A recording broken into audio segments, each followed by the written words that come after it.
Hey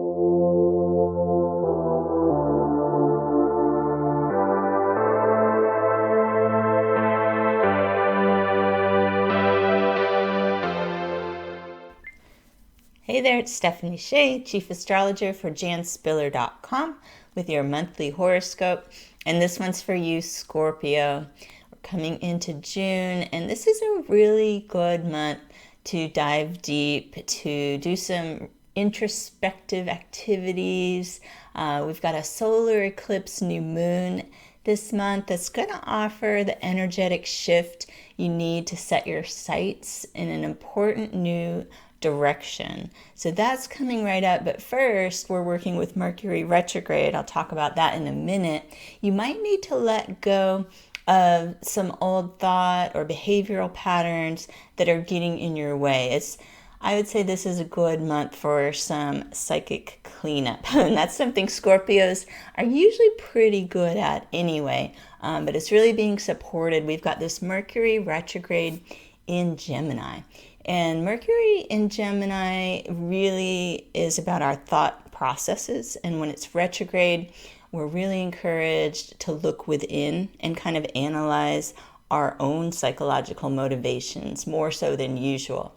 So it's a very productive time period if people are interested in therapy or other psychologically healing modalities. You can also use this Mercury retrograde to resolve unfinished relationship business. It's really productive. It's just not a good month to make new relationship commitments or decisions. You could put things like that on hold, be in the moment, know that things will feel more clear next month and you'll have more information. Now, we have Venus entering the sign of Cancer on June the 2nd.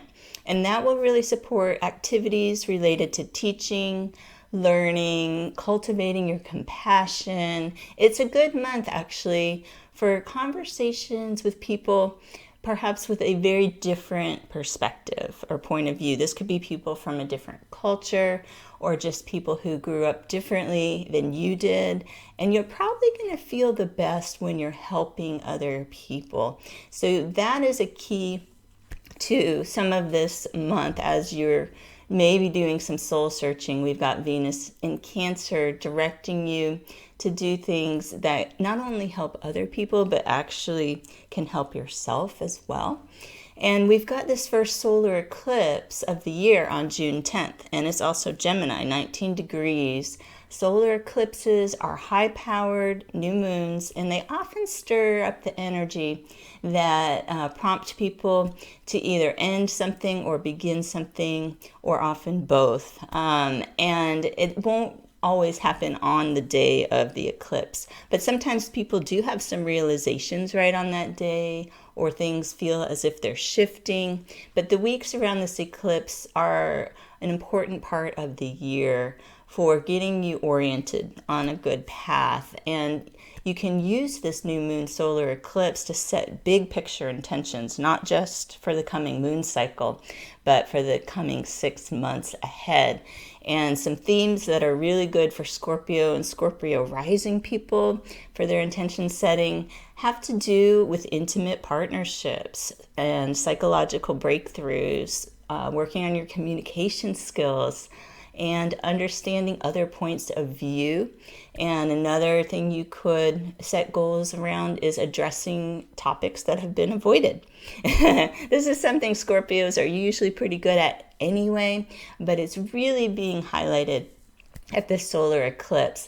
And it's by doing some of the work needed to talk about things that haven't been talked about, you can actually feel a bit of relief that it's finally going to get addressed. So if you want to learn more about the eclipses of this year, I have a video called Eclipses of 2021. It's in the Astrology of 2021 playlist. I encourage you to check that out.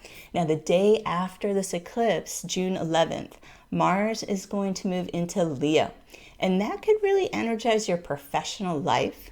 You might feel inspired to take charge of a project or go for an opportunity that requires you to step forward and summon your courage in some way. It's not the greatest month, as I was saying, for new commitments, but you are going to be supported to follow through with ideas that you had prior to May 29th. That's when the Mercury retrograde started. So most of us have a lot of things that were already in the works in April and May. Those were pretty active months. June is all about following through with those ideas. Now, some of the big time astrology with the outer planets is this square between Saturn and Uranus. It's in effect all year, but it's extra strong this month because the square will be exact on June 14th. And this could instigate some changes for Scorpios that might involve your home life, your family relationships, possibly partnerships. Now, Scorpios are really feeling this energy because Uranus is in Taurus, which is the sign opposite Scorpio. And Saturn is in Aquarius, which is a sign that squares Scorpio. So this is big for Scorpio people. If you were born on or around November the 6th of any year, or if you have around 13 degrees of Scorpio rising, you'll probably feel the greatest desire to make some life changes this year. June could be a pivotal month of discovering more of what you need, what boundaries you need to set. Saturn's all about that, while Uranus is working at you from the other side, what you need to feel free. So these themes are fun to combine, setting limits, rules, boundaries with freedom, how you can make that work for yourself. And relationship is huge. You may be renegotiating some things either professionally or personally. So that's all happening. And again, if you have that November 6th birthday, you may really be thinking of some big picture changes for yourself. Now, Jupiter is going to station retrograde on June the 20th, which is the same day the sun moves into Cancer. June 20th is the summer solstice in the northern hemisphere and the winter solstice in the southern hemisphere. But all over the world, it's the sun moving into Cancer, and Jupiter stationing retrograde that day in Pisces. So this is some extra water sign energy. It can really help us get in touch with our emotions and our intuition. And adding to that energy, a few days later, is Neptune stationing retrograde in Pisces.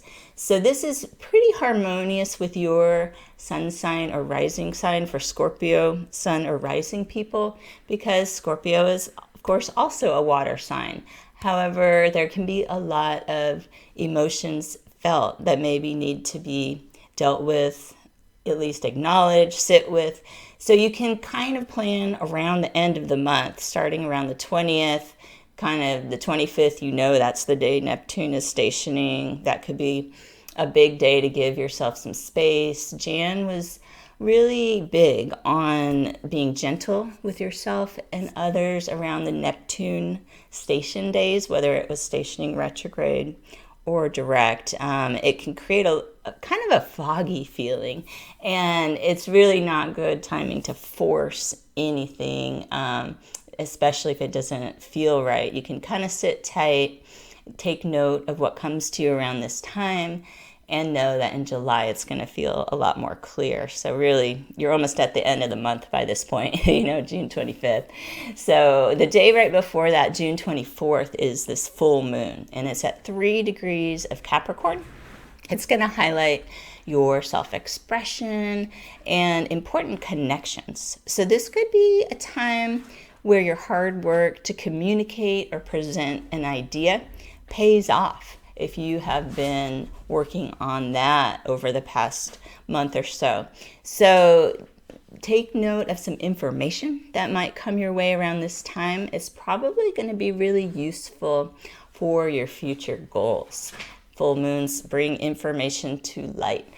So I hope you can make the most of June's astrology. There's a lot going on. It's going to require a lot of thoughtfulness and just taking things one step at a time. I know you can do it. Be safe and be well.